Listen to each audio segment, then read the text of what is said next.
C'est ici, au Vieux-Port, que se dressait l'une des 4 bueries de Saint-Quentin, la buerie des Îlots.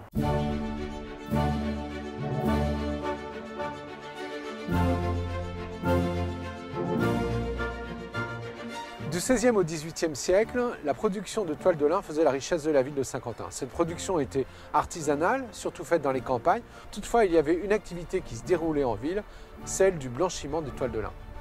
Pour blanchir les toiles écrues, on alterne alors les phases de lessivage et d'étendage sur les prairies dans lesquelles sont creusés des petits canaux où on écope l'eau pour arroser régulièrement ces toiles. Le blanchiment des toiles de lin est amélioré par l'importation de nouvelles techniques par Jean Crommelin des Pays-Bas vers 1631. Le premier établissement à adopter ces nouvelles techniques est sans doute la buerie d'Isle, installée à l'emplacement de l'ancienne abbaye de Saint-Quentin-en-Île, détruite en 1557. La buerie fonctionne jusqu'au début du XIXe siècle, mais les bâtiments étaient encore observables en partie jusqu'à la veille de la guerre 14-18. Non loin de là existait une autre buerie, la buerie d'Ostende, dans le bas de l'actuelle rue d'Ostende, établissement très important, sans doute l'un des plus beaux établissements du XVIIIe siècle. Au lendemain de la Révolution, cet établissement se modernise, utilisant notamment le chlore pour blanchir les textiles. Les canaux sont peu à peu comblés, mais l'établissement subsiste. Très réputé, il est visité notamment par Charles X ou le duc d'Orléans.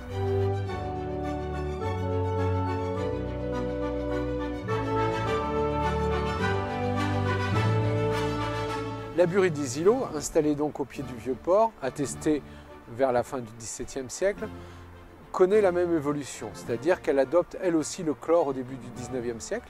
Elle devient aussi une des premières usines françaises à fabriquer de l'acide sulfurique. Deux industriels, les frères Van Beguin, reprennent l'établissement vers la fin du XIXe siècle et vont l'exploiter jusqu'en 1919, date à laquelle le site est abandonné, détruit, pour être reconstruit un peu plus loin, rue de la Chaussée-Romaine. Enfin, dernier de ces 4 établissements, la buerie de Wâtres, qui était exploitée par Dumoutier de Wâtres, un des plus grands négociants saint-quentinois de textiles. Un voyageur écrivait en 1777 concernant cette buerie de Wâtres: elle peut bien passer pour un château très agréable, tant par la grandeur et la beauté des appartements que par l'étendue des jardins. Effectivement, au XVIIIe siècle, on ne construit pas une usine comme on construit une usine aujourd'hui. Elle ressemble plus à des châteaux, des couvents, qu'à des bâtiments industriels.